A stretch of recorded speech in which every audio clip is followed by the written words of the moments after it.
সবাইকে আমার ইউটিউব চ্যানেলে স্বাগত। আজকে আলোচনা করব ক্যালকাটা ইউনিভার্সিটির সেমিস্টার 2 এ তোমাদের পাশে যাদের হিস্ট্রি ছিল বা রয়েছে, তোমাদের সেমিস্টার 2 এ হিস্ট্রি জেনারেল তোমাদের পেপারটার নাম হলো হিস্ট্রি অফ ইন্ডিয়া 300 খ্রিস্টাব্দ থেকে 1206 খ্রিস্টাব্দ পর্যন্ত। তোমাদের এই যে পেপারটা অনেকে 4 নম্বর সেমিস্টার এবং 6 নম্বর সেমিস্টারে অনেকের কমপ্লিট হয়ে গেছে, কিন্তু সেকেন্ড সেমিস্টারে ক্যাজুয়াল রয়ে গেছে ইতিহাসে।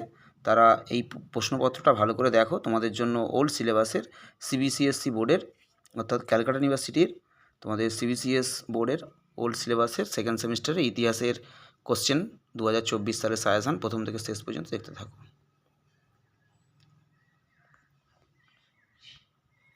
তোমাদের কোশ্চেন প্যাটার্নটা হচ্ছে যে শর্ট প্রশ্ন থাকছে 15টা এবং 10 নম্বরের প্রশ্ন থাকবে তোমাদের 6টা, তার মধ্যে লিখতে হবে 3টে, 10 3 30, এবং 5 নম্বরের প্রশ্ন থাকবে 8টা, তার মধ্যে করতে হবে 4টে, 5 4 20। তোমাদের এই মোট 65 নম্বরের সিলেবাস।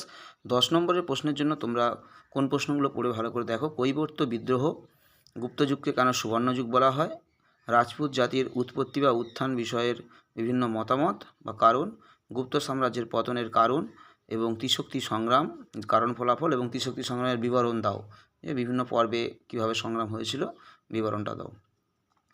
এবং নালন্দা বিশ্ববিদ্যালয়ের ভূমিকা, চোলদের সামুদ্রিক কার্যকলাপ, শশাঙ্কের নেতৃত্বে গৌড়ের উত্থান এবং গজনীর আক্রমণের কারণ ও ফলাফল। এই যে প্রশ্নগুলো রয়েছে এর মধ্যে তোমাদের 9টা প্রশ্ন এখানে দেওয়া হয়েছে। তোমাদের পরীক্ষাতে থাকবে 6টা প্রশ্ন এবং লিখতে হবে তোমাদের 3টে প্রশ্ন। তবে তোমরা যারা এই 9টা প্রশ্ন মুখস্থ করতে পারবে খুব ভালো, যারা এগুলো মুখস্থ করতে পারবে না তাদের জন্য যে প্রশ্নগুলো 3টে করে স্টার আমি দিয়েছি, তোমরা এগুলো খুব ভালো করে প্র্যাকটিস করবে। এই যে 6টা তোমাদের সম্ভবত 7টা প্রশ্ন দেওয়া রয়েছে 3টে করে স্টার, এই 7টা প্রশ্ন তোমরা খুব ভালো করে প্র্যাকটিস করে যাবে। তোমরা নিঃসন্দেহে প্রশ্ন তোমাদের যটা লিখতে হবে তার থেকে আরও বেশি কমন পাবে। তোমাদের গুপ্তযুগকে কেন সুবর্ণযুগ বলে বা পতনের কারণে, দুটোর মধ্যে একটা প্রশ্ন তোমরা অবশ্যই কমন পাচ্ছ। ত্রিশক্তি সংগ্রাম কমন পাবে এবং চোলদের সামুদ্রিক কার্যকলাপ। এই 3টে প্রশ্ন, এই তোমাদের যে প্রশ্নগুলো বললাম, চোলদের সামুদ্রিক কার্যকলাপ, ত্রিশক্তি সংগ্রাম এবং গুপ্তযুগকে কেন সুবর্ণযুগ বলে এবং বা হচ্ছে যে এবং গুপ্তযুগের পতনের কারণ, এই 4টে প্রশ্ন ভালো করে দেখলে আশা করছি আমি 3টে প্রশ্ন তোমরা কমন পেয়ে যাবে। ওইগুলো খুব ভালো করে প্র্যাকটিস করো তোমরা। এবং 5 নম্বরের প্রশ্ন তোমাদেরকে যেগুলো দিচ্ছি ভালো করে দেখো। তরাইনের দ্বিতীয় যুদ্ধের ফলাফল বা তাৎপর্য, কারণটা একটু অল্প করে তোমরা দেখে রাখবে। গুপ্তযুগের বৈজ্ঞানিক অগ্রগতি বা বিজ্ঞানের অগ্রগতি এবং তার সঙ্গে থাকছে হর্ষচরিত, বাংলার মাৎস্যনায় 23-এও এসেছে, 22-এও এসেছিল, আবারও আসতে পারে বলা যায় না। দ্বিতীয় পুলকেশীর কৃতিত্ব, চোলদের স্থানীয় স্বায়ত্তশাসন ব্যবস্থা, ভারতে গিল্ডের গুরুত্ব, আরবদের সিন্ধু জয়ের তাৎপর্যটা বেশি ইম্পর্টেন্ট, তাও কারণটা একটু দেখে রাখবে অল্প করে। পাল যুগের বা পল্লবের তোমাদের পল্লব স্থাপত্য ভাস্কর্য, এবং এটা প্রশ্নটাকে ঘুরিয়ে আসতে পারে পাল সেন যুগের সাংস্কৃতিক জীবন, সেক্ষেত্রে তোমরা পাল যুগের সঙ্গে সেন যুগের একটু সংস্কৃতি একটু অ্যাড করে নেবে। এবং বাকাটকদের উপর টিকা।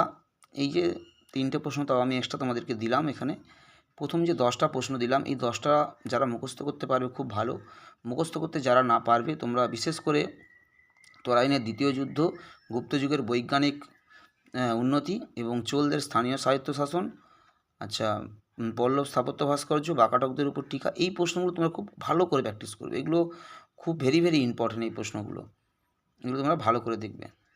এই যে প্রশ্নগুলো তোমাদেরকে দিলাম এগুলো ভালো করে প্র্যাকটিস করো, এখান থেকে তোমরা পরীক্ষাতে বড় প্রশ্ন এবং টিকা সমস্ত কমন পেয়ে যাবে। এর যে প্রশ্নগুলো তোমাদেরকে দিলাম এখান থেকে উত্তর আমি আপলোড করে দেব, তোমরা অবশ্যই ফলো রাখবে চ্যানেলটা, তাহলে তোমরা এখান থেকে উত্তরও চ্যানেল থেকে পেয়ে যাবে। সবাই ভালো থেকো, সুস্থ থেকো, সবাইকে নমস্কার।